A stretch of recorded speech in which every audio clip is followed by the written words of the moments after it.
ഉൾക്കൊള്ളുന്ന വമ്പൻ ടെന്റുകൾ വരെ ഫെയർ ഗ്രൗണ്ടിലുണ്ട്. അത്തരത്തിലുള്ള ഒരു ഭീമൻ ടെന്റാണ് കാണുന്നത്. ചെറിയ ടെന്റുകളുമുണ്ട്.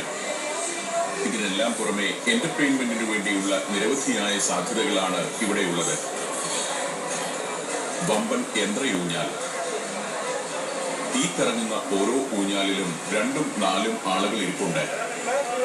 കാശ് കൊടുത്ത് നിലവിളിക്കാനായി ഊഞ്ഞാലിൽ കയറുന്ന അവരെ കണ്ടുകൊണ്ട് ഞാൻ താഴെ നിന്നു.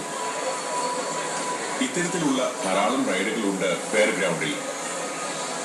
ഏതാണ്ട് 40 നില കെട്ടിടത്തിന്റെ ഉയരത്തിലേക്കാണ് ഊഞ്ഞാലുകൾ കറങ്ങിത്തിരിഞ്ഞ് കയറിപ്പോകുന്നത്.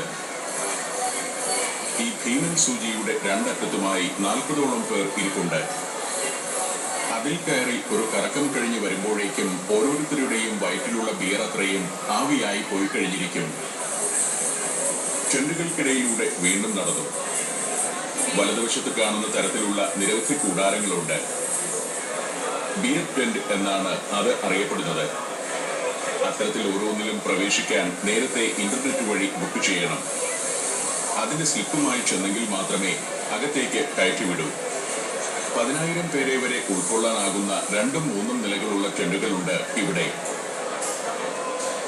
ഈ കാണുന്നത് ഭക്ഷണ കൗണ്ടറുകളാണ്. ടെന്റിനകത്താണ് ബിയർ ഫെസ്റ്റിവലിന്റെ ഭാഗമായ യഥാർത്ഥ ആഘോഷങ്ങളും പാട്ടുമെല്ലാം ഉള്ളത്. അതിവിസ്തൃതമായ മൈതാനത്ത് പല സ്ട്രീറ്റുകൾ. അതിന്റെ ഇരുവശങ്ങളിലുമായാണ് ബിയർ ടെന്റുകൾ ഒരുക്കിയിരിക്കുന്നത്. മ്യൂണിക് നഗരത്തിന്റെ ഹൃദയഭാഗത്ത് തന്നെയാണ് ഈ മൈതാനം. ഈ ഫെയർ ഗ്രൗണ്ടിൽ ഏറ്റവും അധികം ആളുകൾ എത്തുക ഒക്ടോബർ ഫെസ്റ്റിന് തന്നെയാണ്. ഇവിടെ കുറച്ചുപേർ ഒരു കൗണ്ടറിന് മുന്നിൽ കൂടി നിൽക്കുന്നുണ്ട്.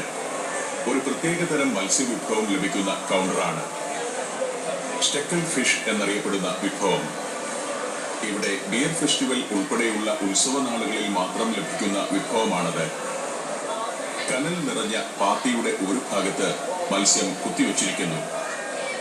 കോഡ് ഫിഷാണ് പ്രധാനമായും സ്റ്റെക്കൽ വിഭവം ഉണ്ടാക്കുന്നതിനായി ഉപയോഗിക്കുന്നത്. ഉപ്പ് തേക്കാതെ ഇളം വെയിലിൽ ഉണക്കിയെടുക്കുന്ന മത്സ്യമാണിത്. പ്രാദേശികമായി ലഭിക്കുന്ന ഏതു മത്സ്യം ഉപയോഗിച്ചും ബവേറിയക്കാർ സ്റ്റെക്കൽ ഫിഷ് ഉണ്ടാക്കും. ഉണക്കിയെടുത്ത മീൻ ഒലിവെണ്ണയും ഗാർലിക് പേസ്റ്റും ചില മസാലകളും ഒക്കെ തേച്ചാണ് കനലിൽ മുറിച്ചെടുക്കുന്നത്. ഇക്കാണുന്നതൊക്കെ വമ്പൻ ബ്രൂവറികളുടെ ബിയർ ടെന്റുകളാണ്.